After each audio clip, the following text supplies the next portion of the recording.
करो जो बोलता है कि पूरा त्रिपुरा को बांग्लादेश बनाएगा।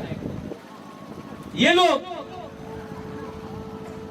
टाकरजला में स्लोगन देता है बुबागरा गो बैक। ये लोग बांग्लादेशी गो बैक नहीं बोलता है, बोलता है बुबागरा गो बैक। एडीसी में तिप्रालैंड बोलता है, अगरतला में चुप। क्यों?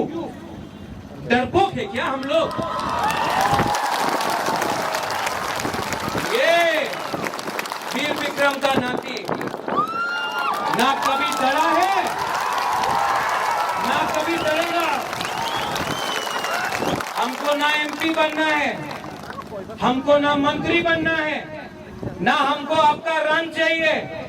आप हमारा अधिकार, हमारा हाम है, हमको दीजिए, वरना सीए के लिए